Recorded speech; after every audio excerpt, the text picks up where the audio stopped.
Welcome back to the ALGS channel. Hope you guys are all doing well and having a great day so far. We're going to be recording this ALGS video in a couple of hours from now, and because it'll be dark, because I normally record around 1 a.m. while you guys are dead asleep so that you'll wake up to some good ALGS content. But I wanted to show you guys, as promised, I am in a new location for now, just for a day. Literally, I brought this entire setup with me so I can record for 1 day's worth of content. That's how dedicated I am, okay? So please like and subscribe because it helps the video out a ton. Also, that is a lake behind me. This is not a green screen. You can hear me knocking. So yeah, we've got a lot to discuss today, and I don't know what to do with this intro. I don't normally do these kind of big intros, but we've got a lot to cover. I'm sure by the time we get to the recording, I hope I found something to talk about. So like the video, subscribe to the channel, and let's dive into it. Firstly, wanted to talk about some of the results inside of the Challenger circuit. You guys know that the finals are going to be Monday, and then the quarterfinals and the semifinals are going to be today. But then last night, of course, we had round 1 through 4, I believe it was. So, or 1 through 3, something along those lines. And you had a lot of teams that were competing that you guys probably want to know how they did. And of course, there are so many to track.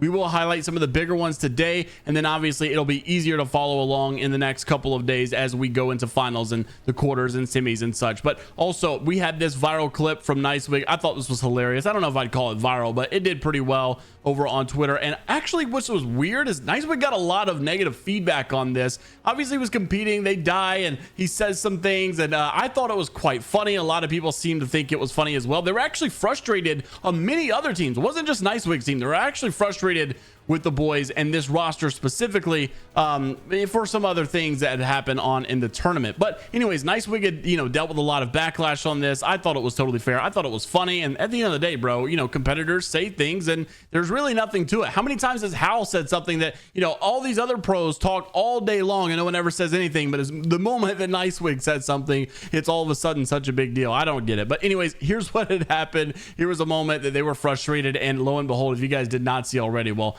NiceWigg, unfortunately, and his team did not make it. But go ahead and roll the clip of what happened. Oh my god, it's so stupid, bro. We didn't know we had one because we had no Evo. It's just a fucking Ferelli boy kid. Just a hard stuck Challenger circuit player. That's true. What do you want from me? It's true. All he does is go to Challenger circuit and get shit on in the finals. That's all he does. Every goddamn time, man. Because this is how they play. This is how they play, because then they go to finals and get shit stomped. It's just annoying. Oh my god, that's so frustrating. So as we mentioned, NiceWigg and his team, it was a fun team, but they did not make it on to day 2. But there were a lot of teams that did make it to day 2. And once again, there are 8 groups here that we could go into, and it's the top 10 for each. But we're going to just kind of highlight some of the bigger teams that you guys probably know of already. Now, Panic obviously is a guy who has, faced a lot of backlash and had a lot of conversations around his name. But so far, they are first place inside of group 2. But what I thought was really interesting was Capra seems to be coming back, playing with Messiah and Native Mamba. Obviously, Mamba was one of the better players. I think a lot of people did not agree with that roster change that had happened with Native. Some did, of course, but Capra being back, a lot of people had something to say about that and went on more Reddit and tweets, honestly.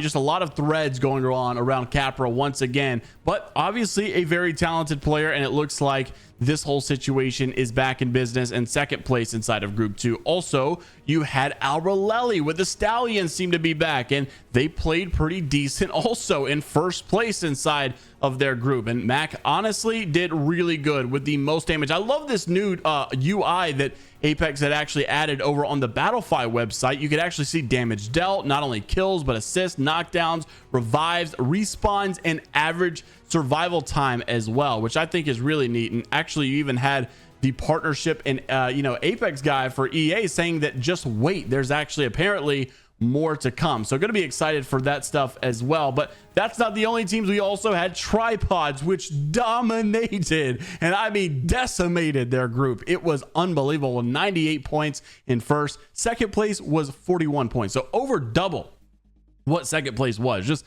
unbelievable. And then, of course, like I said, you had some other teams. Casual Gaming was one of those with Dig Vibes and such. But there's many other teams that you guys probably know, you guys probably respect and want to know more about. But because there's so many, we're going to wrap them all up tomorrow, just because there'll be a little bit more condensed version that we could cover. But that's where we stand at the end of round 3. We should also mention LC, which was Stunny, Vaxlon, and Osivian. These guys were probably predicted to be one of the better teams. I think Vax honestly is going to find himself in the Pro League this split. There's just literally no way. That guy has got to be the best rated guy and player in all of the esport right now that is not playing in Pro League or honestly, even at LAN. I'm surprised that he's just not going to be at LAN, which is crazy because you look at the entire 100 Thieves roster that just got recently dropped, not a single one of them are going to be at LAN. And I feel like they're all individually very talented. And you can see they're all doing pretty well on their Challenger Circuit teams. But yeah, that roster just seems to be doing pretty good inside the Challenger Circuit, at least have a very good chance at going far inside the Challenger Circuit. Anmu, obviously, and the tripods are popping off to an unbelievable level right now. So hopefully those guys can keep it up. Also wanted to make mention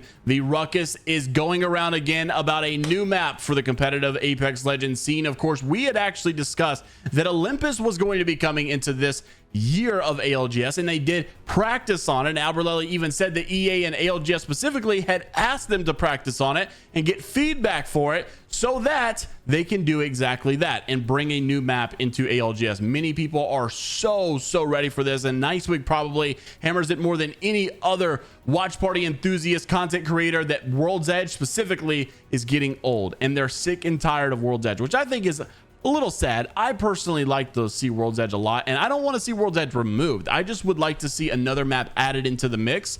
And honestly, it just really sucks that, you know, at the same time, it's like ranked is a weird way. Why are we adding ranked to these other non-comp modes, but yet we're making comp like ranked or ranked like comp, but yet they're not even sharing the same rules, or not sharing the same maps, or what? It just doesn't really make sense to me. I would like to see a little bit more of a bridge gap there, and I do think that it is time for a new map, but I don't know if I'm really ready to retire World's Edge. But interested to see if you guys actually agree with that. It seems like the ruckus is going back though. Everybody's talking about it again, and honestly, I'm surprised we haven't seen one yet, and I'm interested to see if Olympus does eventually come because of all those scrims that took place on it. Also wanted to mention the consistency inside of scrims and how they have looked so far. Shout out to Zero for putting this graph together. Or actually, I don't know if he did it, but he definitely posted it. I highly doubt he did it. Probably his analyst Privacy did it. Anyways, here's what we have over the last few days. You can see from April, this is really when this started. Dark Zero has been in first as far as this average total goes. Alliance in second, SSG in third, Legacy in fourth, and then TSM in fifth.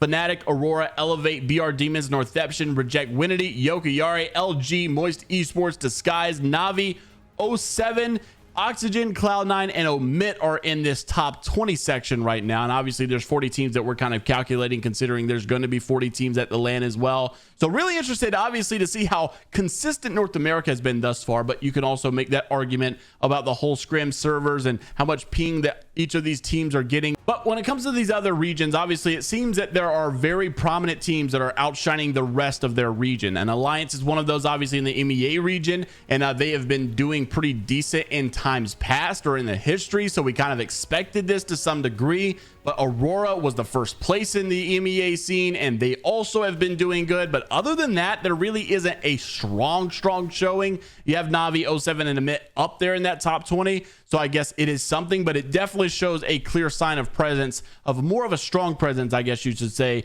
for Alliance and Aurora. Then we've been seeing Fnatic win and Reject Winity win, and those two are up there when it comes to APAC North. But also you've got Northeption that have really turned it up a bit, and Yoko as well, which I'm very surprised to see. BR Demons, really happy to see them up here, because obviously South America is not necessarily respected as much as these other regions. So to see them doing this consistent, it's pretty solid, and honestly hope the best for them as well. Now, oddly enough, APAC South, which I think is like one of the more heavy-hitting slaying department regions, is actually the one that's struggling the most. Not a single one of those teams is actually in this top 20. So interested to see if LAN is an entirely different story, because oftentimes it can be, especially when you're talking about the ping differences that these guys are playing on right now. So interested to see who you guys have an eye out for when it comes to this split one playoff in literally just a couple of weeks from now. Very excited to see how all this stuff goes down. Make sure to like and subscribe if you guys want to stay up to date with all things inside of the world of ALGS news. And of course, we're going to keep you up to date with quarters and semis